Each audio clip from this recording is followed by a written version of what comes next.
लेकिन उसी कार्यक्रम में सुशील कुमार शिंदे ने कहा था कि नहीं कहा था कि भारत को हिंदू टेरर से बहुत चिंता है।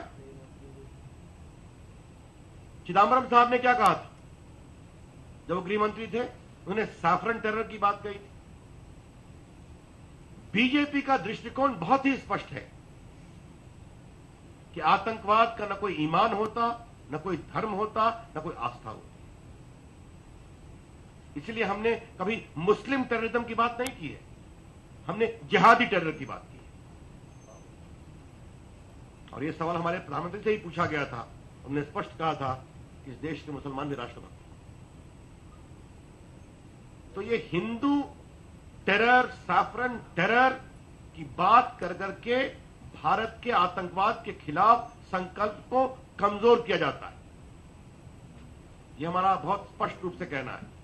और जो आतंकवादी सरहद के पार बैठे हुए हैं उनको मदद मिलती है कि तो भारत के गृह मंत्री कह रहे हैं, तो हमें भारत सरकार क्यों ब्लेम करती है? और जब राहुल गांधी ने आज तक इसको डिसोन नहीं किया है, the threat of Lashkar-e-Taiba is inferior in comparison to the Hindu threat. It's a matter of record. ये कौन सी बात कह रहे हैं श्रीमान गुलाम नबी आजाद साहब? और ये सवाल मैं गुलाम नबी आजाद से क्या पूछूं? ये सवाल तो मुझे सोनिया गांधी से पूछना पड़ेगा, क्योंकि राहुल गांधी के खिलाफ बोलने की तो किसी की हिम्मत है नहीं।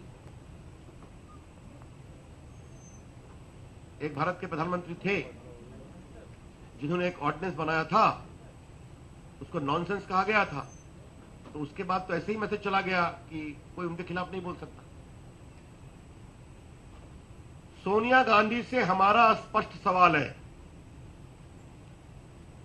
Does she approve of the whole label of Hindu terror being alleged by Rahul Gandhi and her senior ministers during her tenure, that of Manmohan Singh's tenure, like Chidambaram and Sushil Kumar Shinde?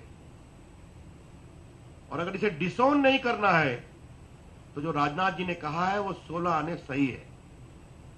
ये सब रिकॉर्ड की बात है, इंटरनेट पे जाइए, बटन दबाइए, सारा सामने आ जाता है। इसलिए हम इस बात को बहुत विनम्रता से कहेंगे कि कांग्रेस पार्टी अब 44 हो गई है।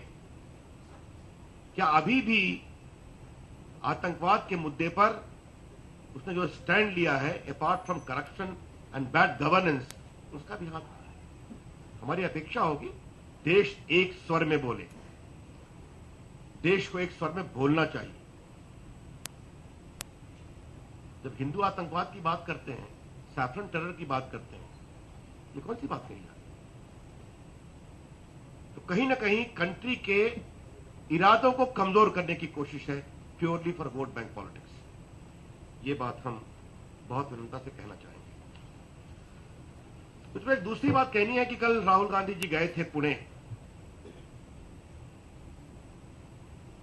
आजकल मैं देख रहा हूं कि उनकी विद्वान टिप्पणियां दिल्ली के बाहर ही निकलती हैं।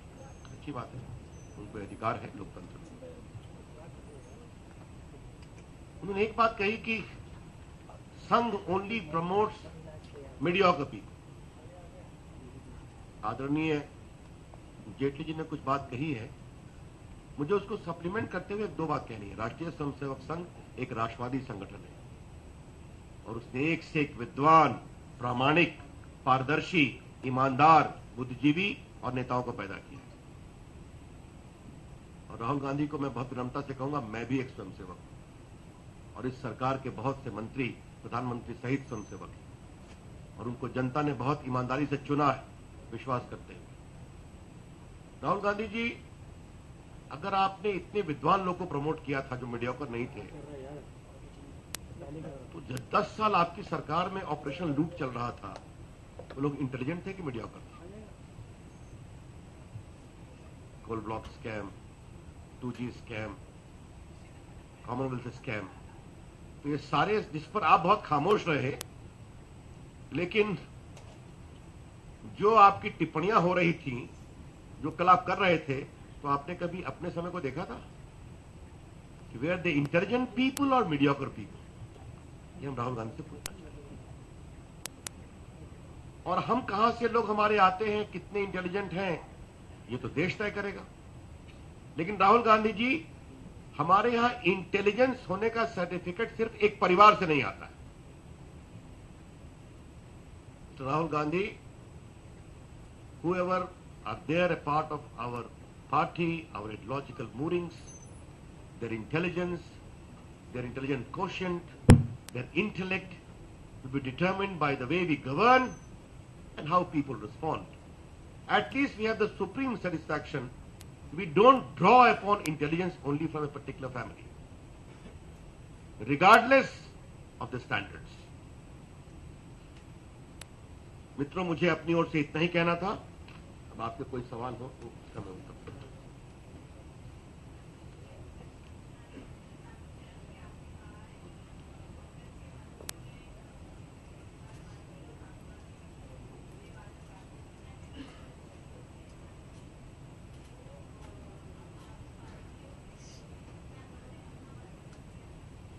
देखिए, हमारी पार्टी में या किसी पार्टी में कई ऐसे लोग जो ब्यूरोक्रेट्स रहे हैं पार्टी में आते, और जब वो हमारी पार्टी में हैं तो हमारी पार्टी की विचारधारा और हमारी पार्टी के सिद्धांत को समझ कर रहे हैं।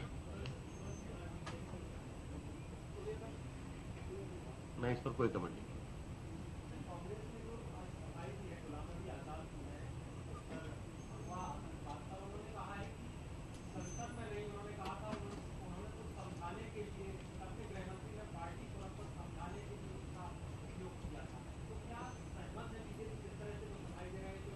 तो मैं क्या गुलाम नबी आजाद से पूछूं कि कांग्रेस पार्टी का एक राष्ट्रीय सम्मेलन, जहां राहुल गांधी को राष्ट्रीय उपाध्यक्ष बनाया जा रहा है और जहां उनके सम्मान में भावनात्मक प्रतिक्रियाओं की अश्रुधारा बह रही है, वो उतना महत्वपूर्ण नहीं है क्या? क्या मतलब है? हमारी भी पार्टी की नेशनल एग्जीक्यूटिव की मीटिंग होती है 3 महीने बाद, आप लोग सभी आते हैं। It was authentic meeting of the Congress party then governing the country. इसलिए संसद में बहस करें, वो तैयार है बहस करने के लिए। कांग्रेस पार्टी भाग रही है, हम तो, मुझे इस बात की बहुत पीड़ा है। गुलाम नबी आजाद और सोनिया गांधी जी, आप इस बात का जवाब दें जो राजनाथ जी ने उठाया, अरुण जी ने उठाया, कि जिस समय गुरदासपुर में पंजाब की पुलिस बहादुरी से आतंकवादियों का सामना कर रही थी, उस समय आप सवाल संसद में कर रहे थे। उस समय कि ये फेलियर है, ये क्यों नहीं हुआ, वो क्यों नहीं हुआ। इस बात को सोचिए, एक पार्टी जिसने 65 साल की आजादी में लगभग 57 साल भारत पे राज्य किया है, उसके प्रतिनिधि उस समय सवाल कर रहे हैं जिस समय पंजाब के बहादुर पुलिस के नौजवान आतंकवादियों से संघर्ष कर रहे हैं। ये सवाल करते हैं।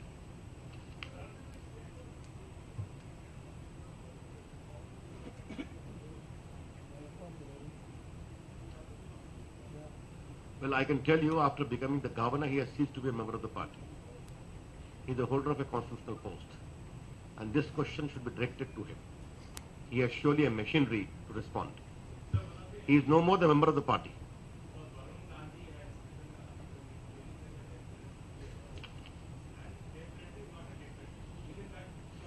देखिए, मैं आपसे एक बात अवश्य कहना चाहूंगा, वरुण गांधी जी लेख लिखते रहते हैं, उनका मत पार्टी का मत नहीं है।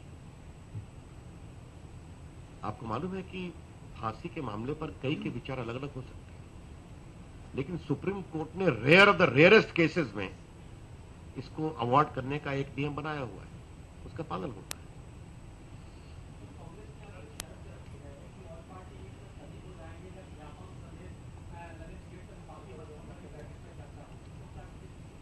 देखिए, एक बात हमने एक प्रेस की थी, पता नहीं उसमें आप थे कि नहीं थे, जिस दिन संसद शुरू हुई थी, लेकिन चूंकि आज गुलाम नबी आजाद ने इस विषय को उठाया है तो मैं उसका उत्तर दे रहा हूं। सुषमा जी पहले दिन से स्टेटमेंट देने को तैयार बैठी, वो सवाल का जवाब देने को भी तैयार बैठी, लेकिन जहां तक व्यापम का विषय है तो कांग्रेस पार्टी के मित्र भूल जाएं, लेकिन देश को हमको बताना जरूरी है कि जब से भारत का संविधान बना है तब से राज्यों के विषय संसद में चर्चा नहीं होते, क्योंकि उनके चर्चा करने के लिए प्रदेश में विधानसभा है, विधान परिषद है। जब उस राज्य में राष्ट्रपति शासन होता है और विधानसभाएं स्थगित होती हैं तो वो विषय संसद में आता है। एक मिनट रुकिए। लेकिन इसके 4 अपवाद हैं। अगर कम्युनल राइट्स होता है, अगर कोई SC ST का मैटर होता है, कोई महिला उत्पीड़न का विषय होता है, या नेचुरल डिजास्टर होता है, भूकंप है या बाढ़ है, इसके अलावा चर्चा नहीं होती। तो कांग्रेस पार्टी पहले इस कंसेंसस को तोड़े। सब लोग मिलकर तोड़ेंगे ना, तब तो फिर संसद में सिर्फ व्यापम क्यों होगा? वीरभद्र सिंह के भ्रष्ट कारनामों की खुली चर्चा होगी, हरीश रावत के भ्रष्ट कारनामों की चर्चा होगी, तरुण गोगोई के भ्रष्ट कारनामों की चर्चा होगी, उनके गोवा के पूर्व मुख्यमंत्रियों के कारनामों की चर्चा होगी, फिर तो मायावती जी अखिलेश यादव की चर्चा होगी, DMK AIDM की चर्चा होगी, CPM ममता जी की चर्चा होगी। तो ये सिर्फ व्यापम तो नहीं होगा। ये बात हम बहुत स्पष्ट कहना चाहते हैं। कांग्रेस पार्टी को यह साफ करना पड़ेगा कि हम 1950 से आज तक के कंसेंसस को तोड़ रहे हैं। तो फिर मैदान में हम भी आने को तैयार हैं, और हमारे पास कांग्रेस के मुख्यमंत्रियों के भ्रष्टाचार का अंबार है, इसकी चर्चा करने को तैयार हैं।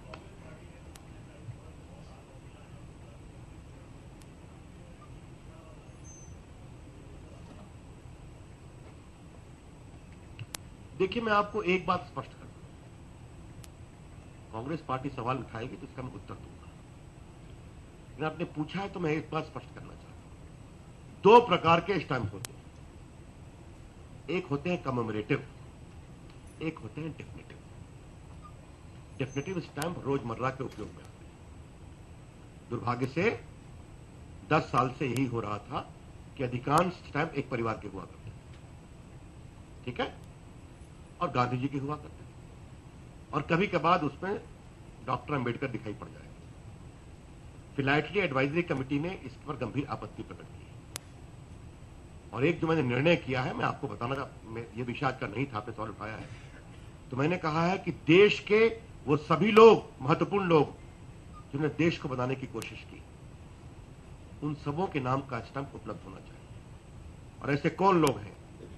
महात्मा गांधी, जवाहरलाल नेहरू, सरदार पटेल, मौलाना आजाद, दीनदयाल उपाध्याय, राम मनोहर लोहिया, श्यामा प्रसाद मुखर्जी, भगत सिंह, लोकमान्य तिलक, शिवाजी, रविन्द्रनाथ टैगोर, और ऐसे 4 संगीतज्ञ जिनको भारत रत्न मिला है, पंडित रविशंकर, भीमसेन जोशी, बिस्मिल्लाह खान, MS सुब्बलक्ष्मी।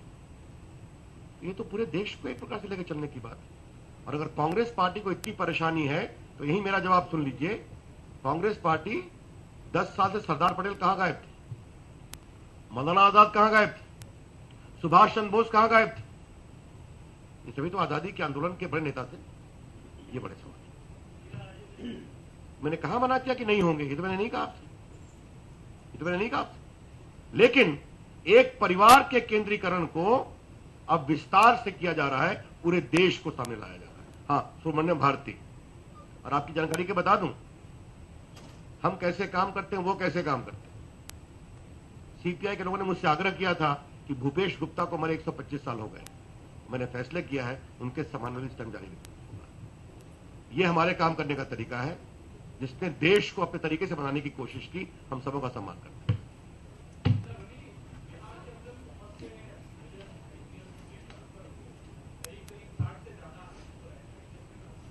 देखिए, मैं ट्रांसफर पर कुछ नहीं बोलूंगा। ये ट्रांसफर का विषय बहुत दिन से पेंडिंग था। अब नीतीश जी रोक रहे थे कि लालू जी के दबाव में रुक रहा था। मैं इतना ही कह सकता हूं, ट्रांसफर जितना भी करें, डिप्यूटेशन जितना भी करें, डिप्लॉयमेंट जितना भी करें, रिजल्ट वही होगा जो अक्टूबर नवंबर में होने वाला है। ये सत्ता जाएगी।